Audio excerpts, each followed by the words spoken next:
So Powerbook 3 Raising Kanan has just posted another teaser, and it's the season trailer of what we can expect from the whole season over the next 9 episodes. And if the first episode is anything to go by, then we're in for one hell of a season over the course of the next 9 episodes. But we're going to break down the trailer which Raising Kanan Starz just posted on their Instagram. But of course, if you're new to the channel and you haven't done so already, then remember to smash the subscribe button if you want to see everything Power Universe related over the coming months. But this trailer starts with a bit extra from what we saw from the trailer for episode 2, the scene between Kanan and Raquel, where Raquel is telling Kanan that he needs to watch himself because it's going to be hot out there because he killed Buck. Or D-Wiz could have been the one to kill him, but this is something I'm going to cover in my video tomorrow. But there's going to be a lot of people who want revenge, and there's going to be people that want Kanan's blood. Unique made it clear that he has control over his people, but it doesn't mean that crews won't be after Kanan, because Buck has people all over the south side, and this is what we see in yet another drive-by shootout scene, but we don't know whether Kanan gets shot or not. I don't think he will get hit, to be honest with you, but Raquel tells Kanan to keep his eyes open at all times, something that Detective Howard warned him in the last episode too.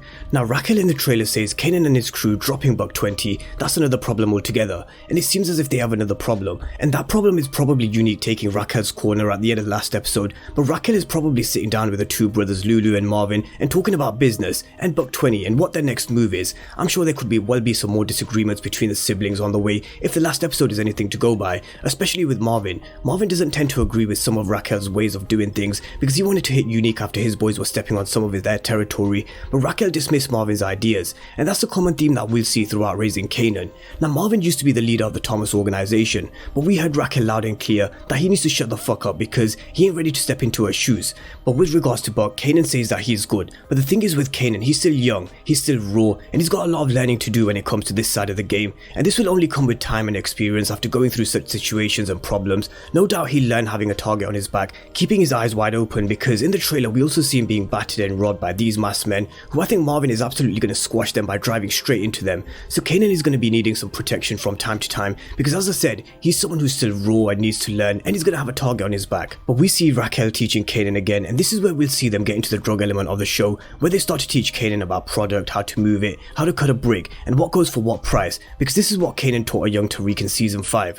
Now Raquel teaching Kanan, telling him that you're only as good as your crew, and his crew is Jukebox, D-Wiz and Famous. There's a few more who we haven't learned the names of yet. Now Famous I think is a character that we could see more of, especially because he's been casted as more of a regular in season 2, and ironically his name is Sean. You can guarantee that's not coincidence, and something so deep would have happened with Sean Famous Figueroa that made Kanan name his son after his best friend. Now Raquel tells Kanan that there's no going back now, people are talking, and she'll also tell Kanan that you pull the trigger, then you're in it. And that's because Kanan did pull the trigger, and now he's fully involved, and now at the center of attention about what's to come. But Raquel isn't his only teacher. Marvin is also going to be one of his mentors, taking him to a cash house by the looks of it, and Kanan is going to learn the full workings of the family business, but not before Marvin tells him that he's not ready. Kanan's response to this was he was born ready, and he was definitely born into this life, but being ready is something that's going to come with time, learning some harsh lessons of the world and the street, and no doubt we will see at some point during Raising Kanan that Kanan is ready, but that time is definitely not now. There's still a long way to go for Kanan. He has to learn about trust, power, how to sell, how to think 3 moves ahead.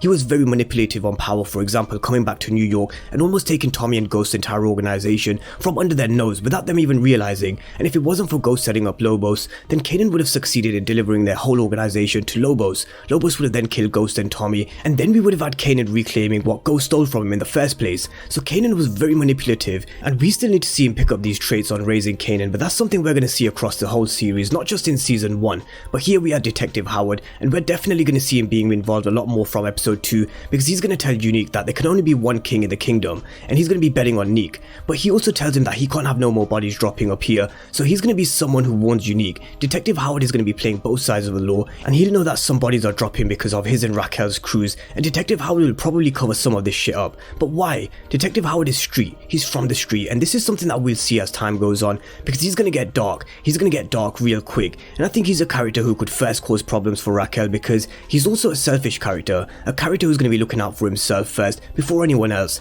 If that means picking Unique's side over Raquel's, then that's what he'll do, because he knows that Unique has the upper hand at the moment, but Unique is dropping bodies just like we see in this scene, scene where he guns someone down, and I really wouldn't be surprised to see another body dropping in the next episode again. This show has really showed us it's going to be raw, gritty, with a lot of violence and death. Raising Kanan will probably have the highest body count out of all of the power shows when it comes to a conclusion. It's just the era that they're shooting in, with it being set in the 90s. Violence was a lot more rife and raw, and there's still so much more to come that we haven't seen. But we also see Detective Howard meeting Raquel, saying, are we heading somewhere or are we just running in places? With Raquel saying, I don't run, and we know she won't run. From what we saw from her in episode 1, running is definitely something she won't be doing. She's someone who will stand her ground and fight till the end. But the streets need a body according to Unique, and that's most likely connected to Buck 20's death. If Kanan doesn't pay for Buck's death, then there has to be a body that needs to drop, and I'm wondering whether D-Wiz or someone else from Kanan's crew will be sacrificed instead, because Unique and Buck's people will definitely be demanding a body. It's going to be eye for an eye, and I'm sure they take that shit seriously. We also see Davina and Kanan talking, where Davina tells Kanan